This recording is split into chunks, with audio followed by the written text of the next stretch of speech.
July 1st, 2025.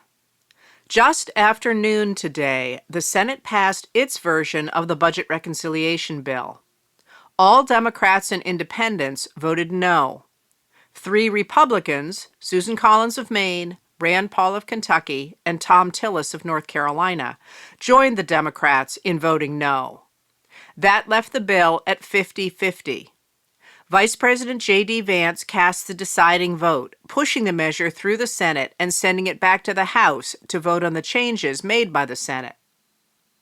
From the reporters' gallery above the floor, CNN's Sarah Ferris heard Senator Angus King, an independent of Maine, yell to his Republican colleagues, "Shame on you guys! That was the most disgusting vote I've ever seen in my life."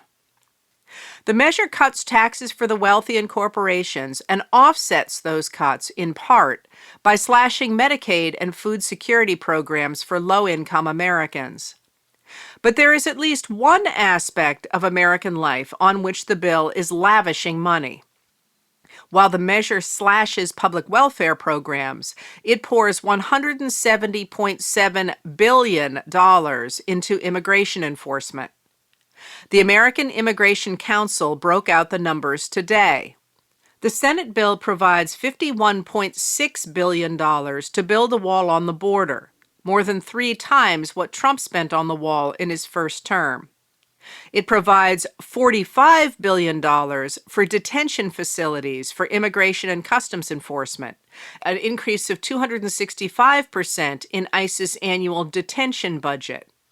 It provides $29.9 billion for ICE enforcement, a 3-fold increase in ICE's annual budget.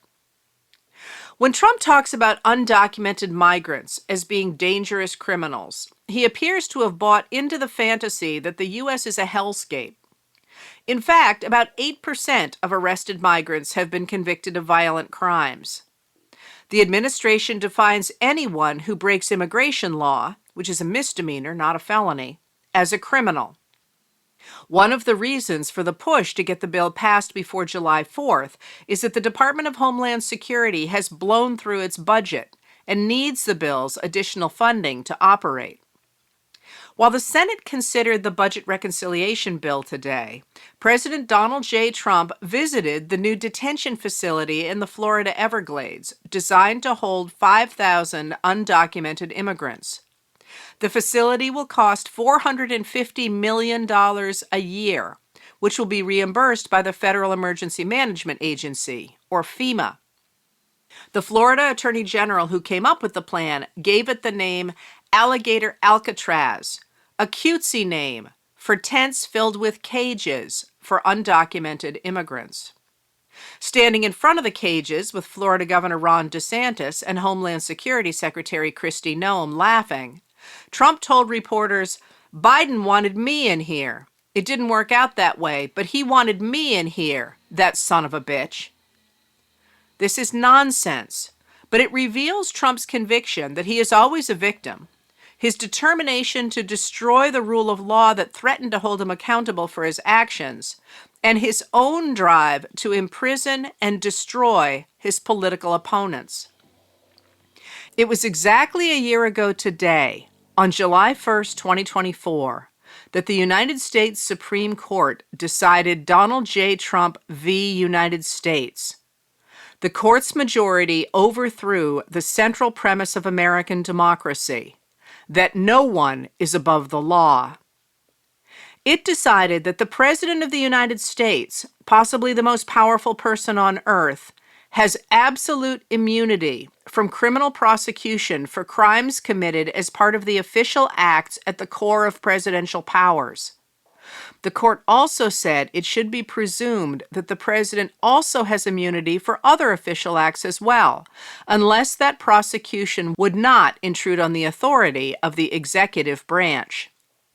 Writing for the majority, Chief Justice John Roberts said that a president needs such immunity to make sure the president is willing to take bold and unhesitating action and make unpopular decisions, although no previous president ever asserted that he was above the law or that he needed such immunity to fulfill his role. Roberts' decision didn't focus at all on the interest of the American people in guaranteeing that presidents carry out their duties within the guardrails of the law. The Supreme Court had delayed issuing its decision in that case until the last possible moment, guaranteeing that Trump would not face trial in the two federal criminal cases pending against him, one charging him with willfully retaining national defense information by taking classified information with him when he left office, and the other for trying to overturn the results of the 2020 presidential election. A year later, Today provided a snapshot of what happens to a democracy when a president feels he can disregard the law. Trump's Education Department announced today it is withholding $6.8 billion in funding for K-12 schools that, by law, was supposed to be dispersed starting today. By law, the executive branch must disperse appropriations Congress has passed, but Trump and his officers have simply ignored the law, saying they believe it is unconstitutional. The Constitution provides that Congress alone has the power to write laws and charges the president with taking care that the laws be faithfully executed. Yesterday, Trump announced new Trump fragrances, perfumes, and colognes for which he has licensed the use of his name. They retail for hundreds of dollars per 3.3-ounce bottle. Today, Zach Everson of Forbes reported that Trump Media and Technology Group is testing an international rollout of its streaming platform. The chief executive officer of Trump Media, former Republican Congress member Devin Nunes, said in a statement, "International viewers who want to get the other side of the story will soon have an easy opportunity to do so." Everson points out that Trump has slashed Voice of America, the largest international broadcaster in the U.S., raising questions about whether Trump's business interests played a role in his decisions about the congressionally funded U.S. news source. But it was at a press conference in Okeechobee, Florida, today that Trump showed just how profoundly the immunity conferred on him a year ago is undermining democracy.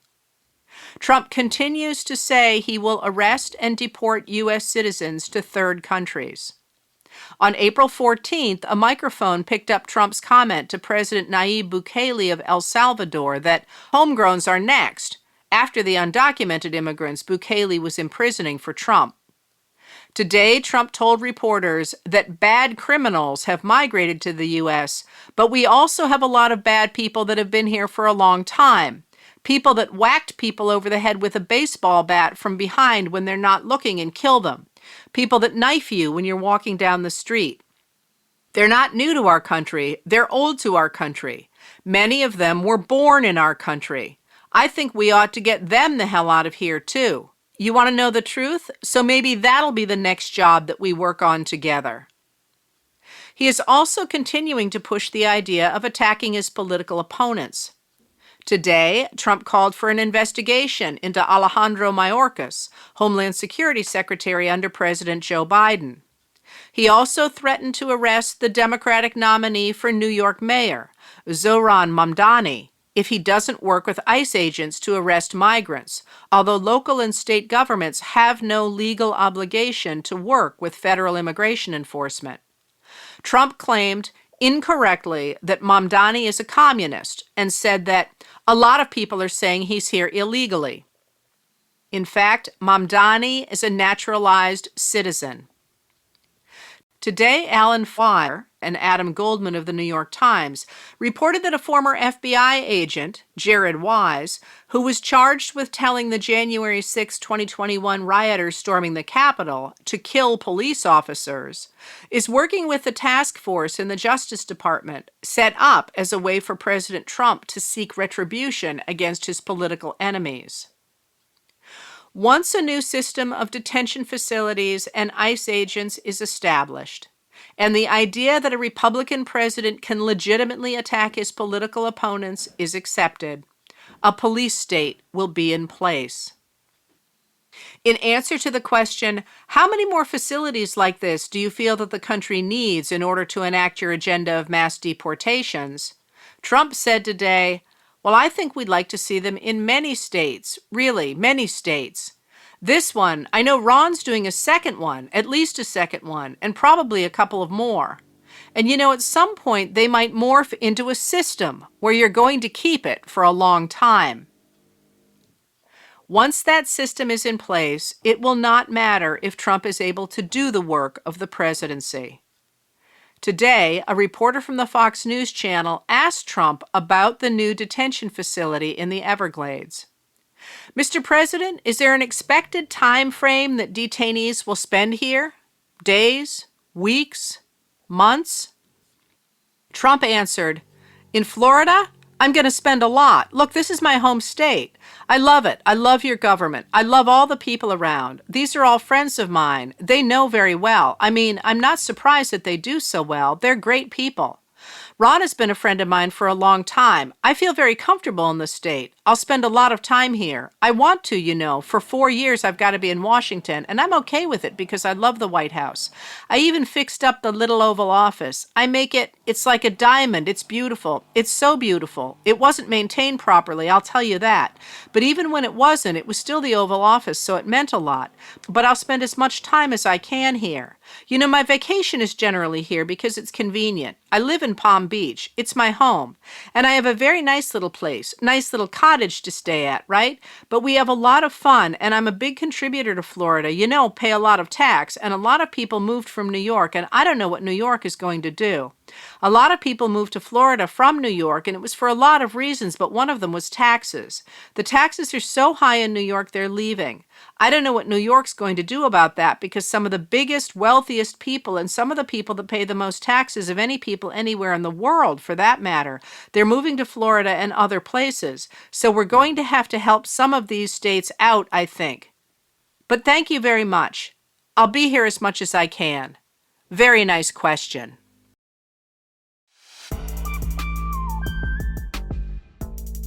Letters from an American was written and read by Heather Cox Richardson. It was produced at Soundscape Productions, Dedham, Massachusetts. Recorded with music composed by Michael Moss.